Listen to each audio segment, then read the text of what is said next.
Olá, sejam bem-vindos a mais uma aula dos temas integradores em educação.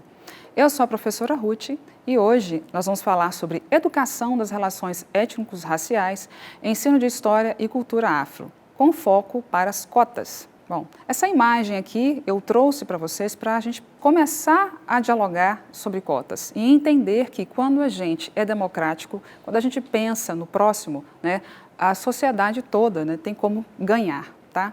Mas, antes de falar de cotas, a gente precisa entender todo o contexto histórico, tá? Que permeia esse assunto. Mas então vamos fazer o seguinte, a gente vai dar uma definição. Vamos definir primeiramente o que significa cotas? Bom, cotas parte de algo concreto ou abstrato, parcela, quantia, porção específica que compõe um todo. Cota de culpa é algo abstrato, algo que você não consegue sentir, né? Cota de alimentos é algo concreto, que você consegue pegar, você consegue medir, né? Pode ser também parcela de contribuição através da qual alguém ajuda na realização de algo, tá? Isso é de acordo com o dicionário online. Bom, pessoal, antes de a gente realmente falar sobre cotas, a gente precisa entender todo o contexto histórico que permeia esse assunto, tá? Vamos para a tela então? Para falar de cotas, a gente precisa passar pela escravidão negra do Brasil.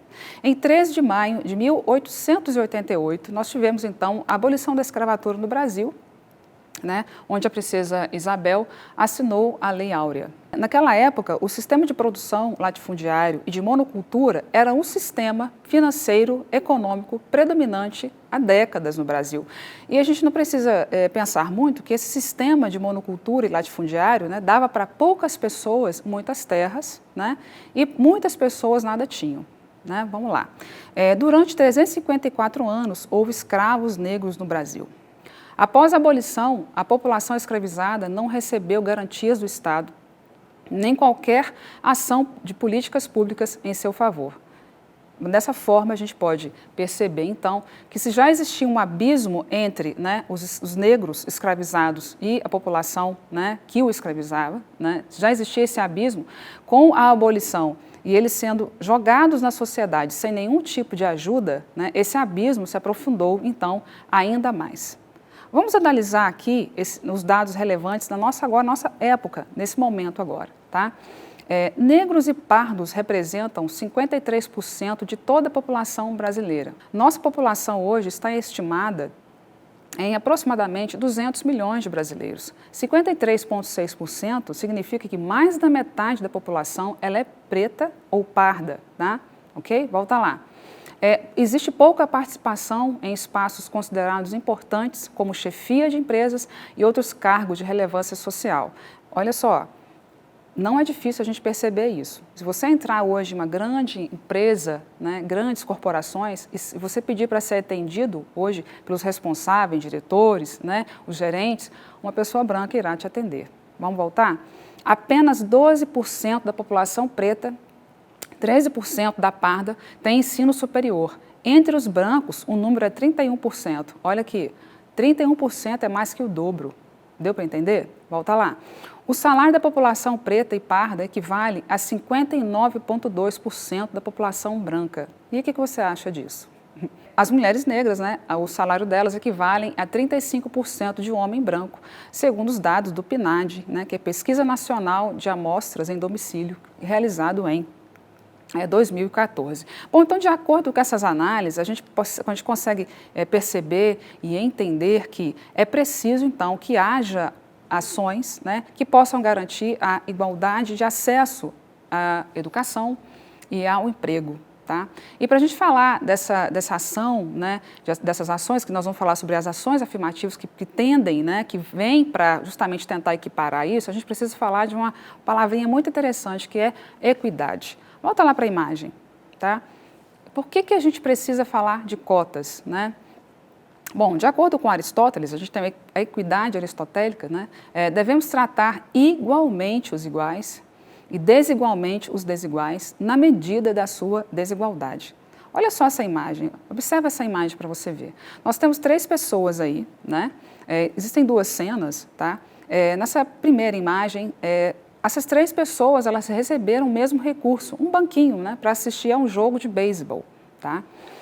A gente percebe claramente que essa primeira pessoa mais alta, ela não necessitava desse banco, porque ela claramente poderia assistir esse jogo sem grande preocupação, tá?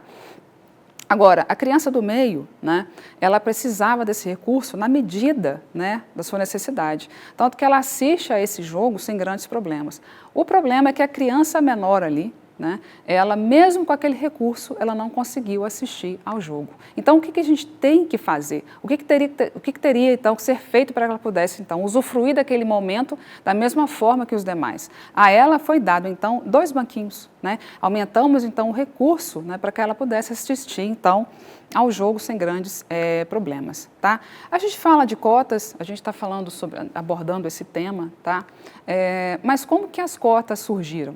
Né? Como que elas surgiram? Bora para a tela? Então, na Índia, em 1930, né, para reparar o preconceito histórico contra as castas inferiores, né, que prejudicavam o acesso das populações à educação e ao trabalho, então surgiu as cotas ali. Volta aqui para mim. Gente, as castas inferiores, né, ela faz referência a um determinado grupo de pessoas, né, que tem certas funções em uma cidade. E naquela época, esse grupo de pessoas, eles representavam os Dalits, tá? Que eram uma das pessoas mais pobres na Índia naquela época. E essas pessoas, elas eram proibidas, tá, de ter acesso à educação. Então, as cotas vieram, tá, para que essas pessoas tivessem o direito de ter acesso à educação. Estados Unidos, né, em 1960, a política de cotas, ela veio para diminuir a desigualdade socioeconômica entre pessoas negras e brancas. Naquela época, até antes dessa data aqui, existiam nos Estados Unidos segregações. E essas segregações que separavam pessoas brancas, né, de pessoas negras, né, ela era prevista em lei. Bora para a imagem lá. No Brasil, o sistema de cotas foi criado para diminuir as desigualdades socioeconômicas relacionadas, né, a determinados grupos, como pessoas negras, indígenas e de baixa renda. O objetivo, então, é democratizar o acesso ao ensino superior e aos cargos públicos. A gente está falando muito de cotas, né? O que significa cotas, qual o objetivo de cotas. Mas você sabia que existem 2 tipos de cotas? Nós temos as cotas sociais e as cotas raciais. Então, gente, o que são cotas sociais, né? As cotas sociais são políticas públicas que visam melhorar o acesso de grupos que são impactados negativamente no quesito social. Portanto, elas levam em consideração baixa renda familiar, estudantes de escola da rede pública e pessoas com deficiência. Volta para mim, a gente sabe que a educação pública ela precisa, né, melhorar, mas para que aconteça isso no nosso país, principalmente, isso vai demorar muito tempo. E as cotas elas precisam acontecer agora. Vulnerabilidade social, ou seja, refere-se à situação socioeconômica de grupos de pessoas com poucos recursos financeiros, de moradia, educação e acesso a oportunidades para seu desenvolvimento enquanto cidadão. A legislação atual, né, ela preconiza que 50% das vagas em instituições públicas, elas devem ser reservadas a cidadãos abrangidos pela lei de cotas, né, sendo os outros 50% destinados à ampla concorrência, pessoas que não têm direito, né, às cotas aí. Dos 50% das vagas reservadas, 25% são destinados a alunos com renda familiar bruta total menor do que um salário mínimo, né? Um salário mínimo e meio, e outros 25% a alunos com renda familiar bruta total maior que um salário e meio mínimo. Bom, em relação a essa quantidade, né, dessa percentagem de cotas, na verdade, cada instituição vai seguir o que preconiza o IBGE, tá? Então, se a gente tem naquela região ali mais pessoas negras, né, e com situações de vulnerabilidade social maior, então a quantidade de vagas ali vai ser proporcional, tá, a essa quantidade, tá, da população. Faz referência, então, a essa amostragem da população. Como que funcionam as cotas raciais, né, e como que elas, né, surgiram, tá? Em 1987, vamos analisar esses dados aqui, 1,8% dos jovens negros entre 18 e 24 anos havia frequentado uma universidade, segundo os dados do censo. 1,8%, tá? Então, em função disso aí, pessoal, 1,8% de jovens negros frequentando a universidade não é um número aceitável, não é um número considerável, normal. Tá?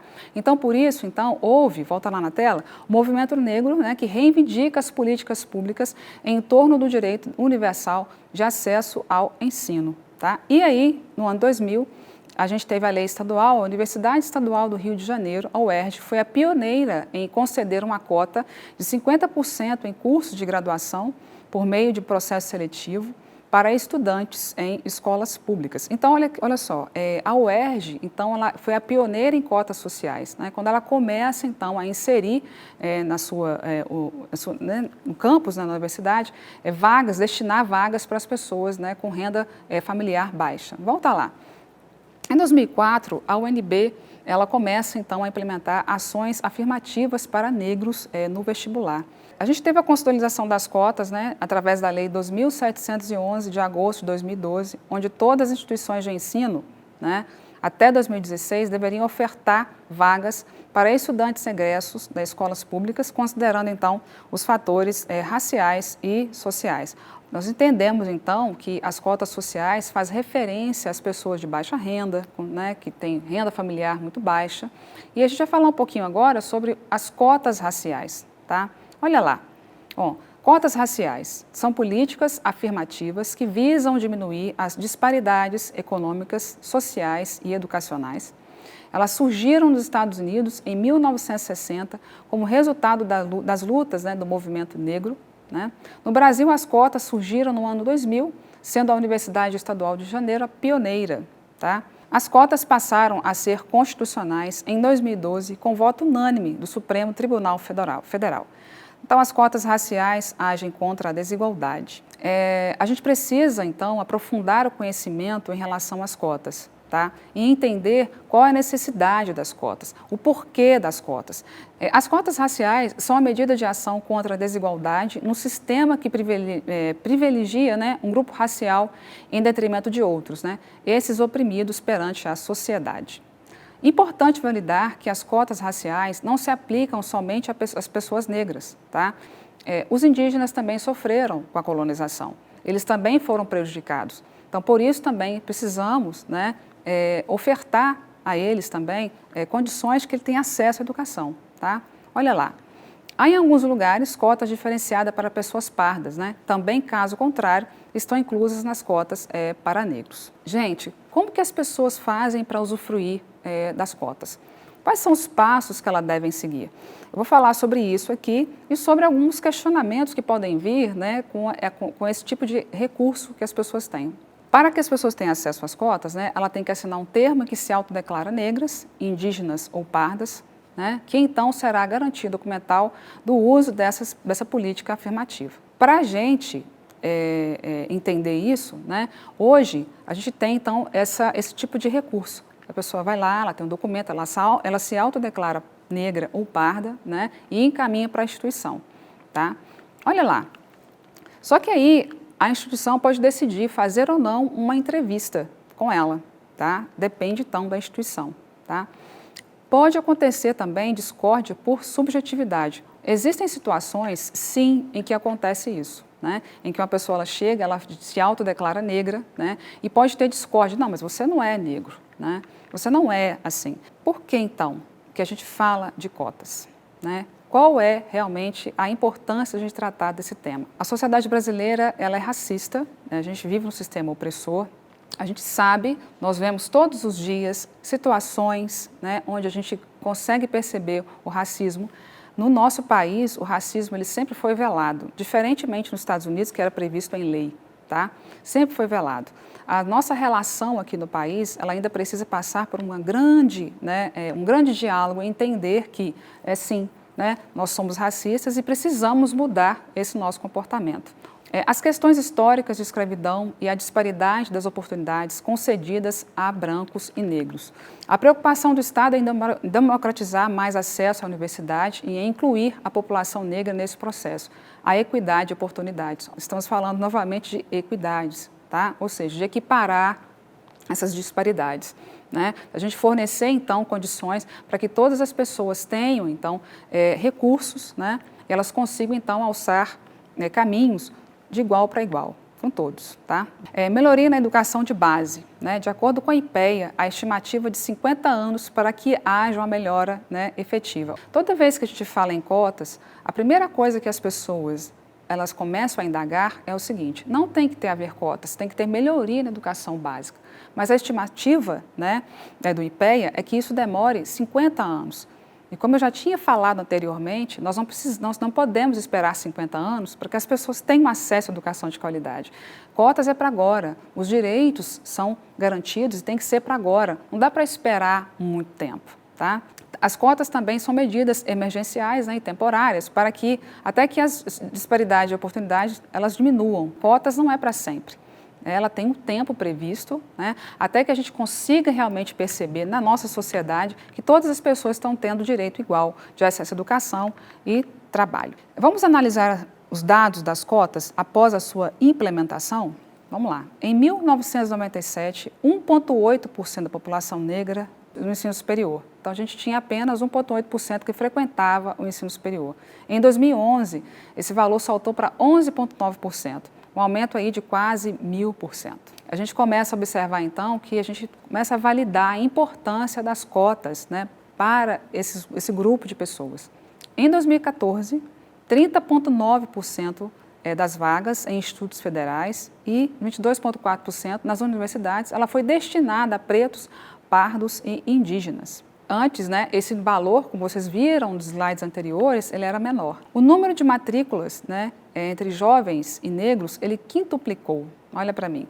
Quando a gente tem mais pessoas, né, acessando as universidades, né, elas estão se aprimorando, estudando, né, o país tende a ganhar com isso, né? O país, com certeza, ele vai usufruir desses resultados.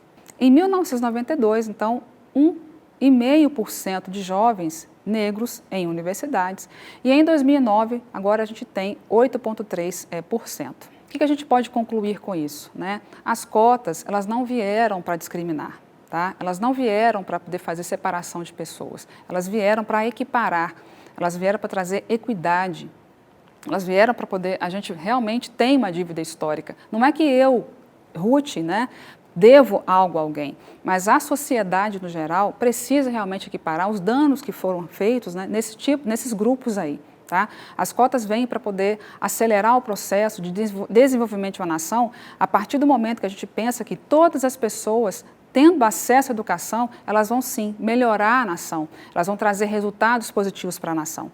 As cotas, elas são uma ferramenta de equidade, uma ferramenta então de democratização. Entenderam?